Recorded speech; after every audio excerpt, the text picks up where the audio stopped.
គ្នាយើងថ្ងៃនេះអវ៉ាន់យើងចូលបានច្រើនដែរសម្រាប់អវ៉ាន់ RC សម្រាប់គ្នាយើងដែលគាត់ build RC ធ្វើកុងឡានធ្វើអីហ្នឹងឥឡូវថ្ងៃនេះយើងមានអវ៉ាន់ចូលច្រើនដែរគឺមានដូចជា EC យើងចូលមកបាន2គ្រាប់តែ EC នៅច្រើនគ្រាប់ទៀតតែវាអត់ទាន់មកដល់នេះមាន EC ខ្សែ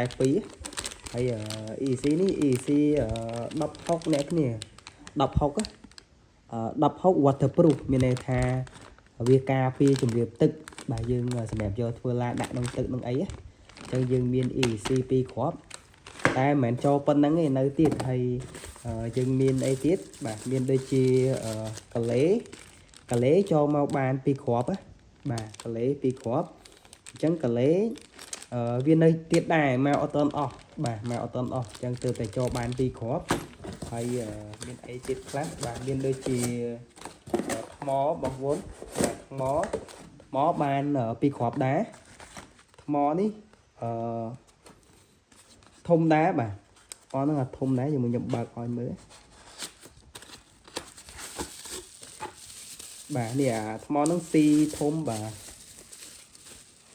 នេះថ្ម4500ហើយ 10C អានេះបាទ 10C ហ្នឹងគឺ5C 10C អាហ្នឹងគឺយើងប្រើទៅវាកម្លាំងវាខ្លាំងអញ្ចឹងណាបាទហើយ4500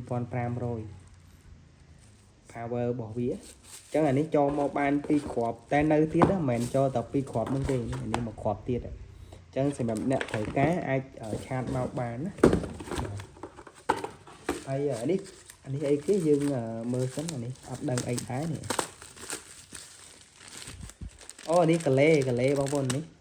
មុន2អានេះ2ទៀត5គ្រាប់បាទអញ្ចឹងយើងមាន5គ្រាប់អញ្ចឹងគ្នាយើងត្រូវការអាចតាក់ទងមកណាបាទយើងមានអវ៉ាន់នៅក្នុងហ្នឹងអូខេអានេះនៅក្នុង stock យើងស្រាប់ហើយមានដូចជាចទាបងប្អូនណាត្រូវការដែរធ្វើចទាឡាននេះបងប្អូនអញ្ចឹងយើងមានដែរចទានេះដែរចទាបងប្អូនអាចទិញយកទៅធ្វើឆ្នៃធ្វើចទាឡានណាសម្រាប់ឡាន RC ហ្នឹងហើយនេះយើងច្រើនដែរនេះយើងមាន1ដុំ2ដុំ3ដុំអូច្រើនបាទហ្នឹងហើយដែរចទាចូលច្រើនគួរសមនេះ5ចូលបាន10ដុំណាអ្នកគ្នាដែរចទាសម្រាប់ធ្វើចទាឡានហ្នឹងហើយយើងចូលមកបានប៉ុណ្ណឹងមុខសិនណាសម្រាប់អ្នកដែលគាត់ត្រូវការអាចឆាតមកបានណាបាទមានលក់បាទអូខេហើយ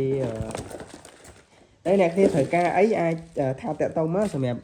ក្បាលឡានក៏យើងមានដែរបាទចង់កំងម៉ូតអីក៏យើងមានលក់ដែរបាទហ្នឹងហើយវីដេអូហ្នឹងបញ្ចប់ប៉ុណ្្នឹងសិនត្រូវការអាចតំណមក page ស្មី RC Official ឬមួយក៏ Telegram ស្មី RC Official បាទអញ្ចឹងសម្រាប់អ្នកដែលគាត់មើលតាម TikTok អាចចុច link នៅក្នុង profile សម្រាប់ការកំងទិញអាចឆាតមក profile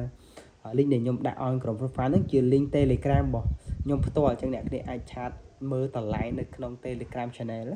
បាទអរគុណអញ្ចឹងយើងជួបគ្នានៅវគ្គក្រោយទៀត